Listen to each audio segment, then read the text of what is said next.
Our guest today, Darren DeStefano, is a partner of Cooley out in Reston, Virginia. Darren and I used to work together at the SEC in the SEC's Division of Corporation Finance, and he's been doing deals for the last 2 decades.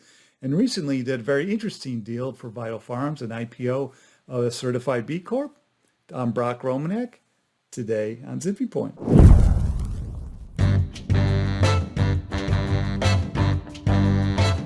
So as I understand it, there's only a handful of public benefit corporations that have gone public, that are publicly held, done an IPO.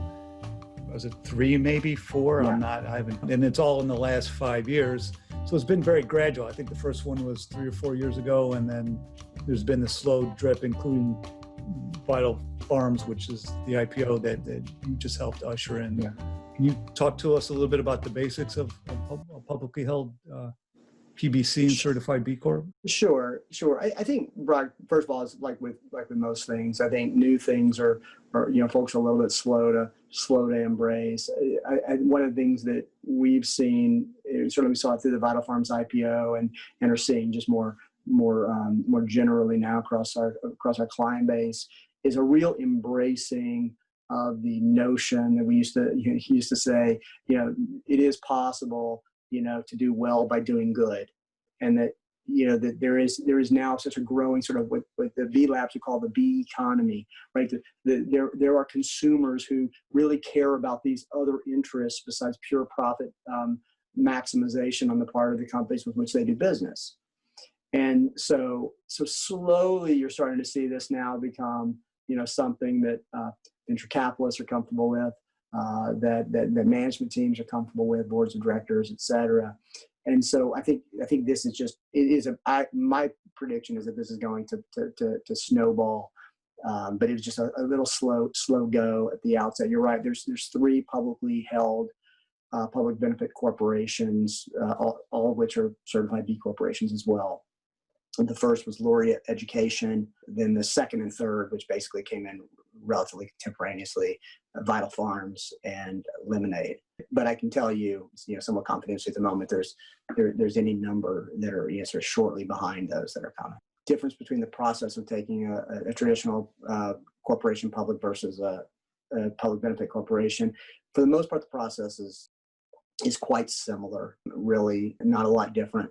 But there were a few issues that we had to grapple with that we dealt with kind of through the disclosure process. The most significant of which is the fiduciary duty issue.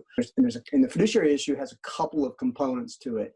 The first one is that unlike most public companies that someone would invest in, they could have the confidence that the board of directors is charged with maximizing stockholder value. And that they basically would have effectively a claim against the board of directors for failure to do that. In the context of public benefit corporation, that's not always the case because, again, under the charter, under the public benefit corporation law, the board is actually charged with balancing the interests of stockholders with these other interests of different stakeholders. Okay, in the case of Vital Farms, those stakeholders are basically the public mission, bringing ethically produced food to the table, bringing joy to consumers of their products. Actually, the consumers themselves are part of the fiduciary responsibilities of the corporations, something that the traditional corporation doesn't really have. Allowing their employees to have an empowering, fun environment. These are provisions of the company's actual charter. And then fostering partnerships with farmers, suppliers, being stewards of animals, land, the environment. So all of these things are what the board of directors, actually, when they go into a decision-making process, they are obligated under corporate law of Delaware to consider those interests and balance them as they're making decisions. So in the context of the IPO and the disclosures that we built out, we needed to think about that. We needed to advise stockholders and investors in the company that while it's not at all atypical for a board of directors to do something that a stockholder doesn't believe are necessarily in the company's best interest or in the stockholder's best interest, that could be a difference of opinion. In the case of public benefit corporation, in fact, that can be perfectly fine as long as they are appropriately balancing these other interests. And so that was one issue from the fiduciary perspective that we built up a lot. So you'll see that, appearing throughout the prospectus. And then the second, and then I think a lesser consideration, but another fiduciary consideration is, well, what if they don't? Like, what if they don't consider the interests of the animals? What if they don't consider the interests of the environment? What if they don't consider the interests of their customers? They actually have a fiduciary responsibility to do those things. The way the law works is only a stockholder is entitled to bring a fiduciary claim. Delaware did not create a new class of plaintiffs for bringing a fiduciary duty lawsuit. So an animal can't show up in court and say, hey, you didn't look out for, my interest as a chicken.